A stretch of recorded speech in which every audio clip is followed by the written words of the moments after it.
How much of the excitement for investors here should be about potential cost cuts versus the top line in certain areas not suffering as much as they might have feared?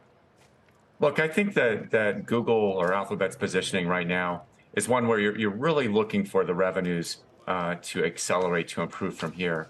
They're paying attention to costs, but they're not pushing it as aggressively from the kind of discussion that we're hearing from Deirdre and from the company, I think, before. They're not pushing it as aggressively as Meta. So we really need to see, the macro stabilize for people to feel comfortable that the ad-driven top line can improve. The other thing is just the thematic of, artificial intelligence, chat, search.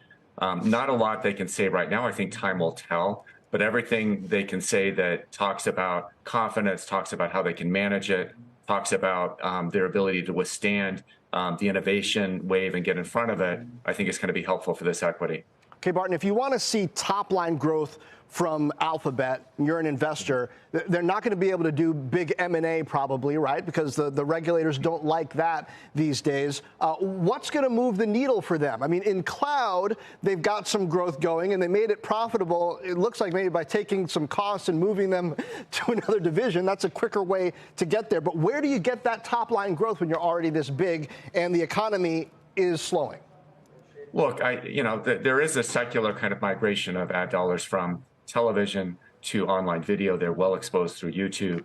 And I think the search has also been a share gainer in advertising. With the economy strengthening, we should see, those trends, more prominent if the economy strengthens. And that's important for Google here near term.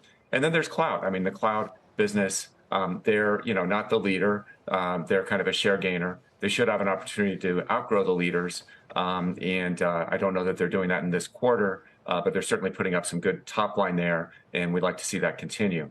Okay, so what's the read-through to Meta after the bell tomorrow and Amazon after the bell on Thursday, if there is one, from what we know about Alphabet so far?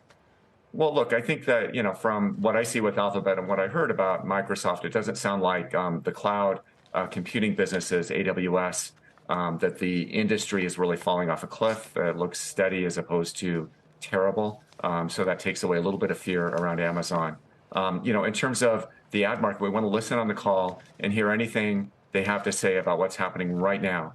Are things getting better? Are they getting worse? We're at a real kind of, sitting on the head of a needle pin in terms of the macro and the ad market, which way does it kind of fall? If we're not going into a recession, I think all of these ad-driven stocks are going to benefit. Okay. Barton, Crockett, thanks for joining us.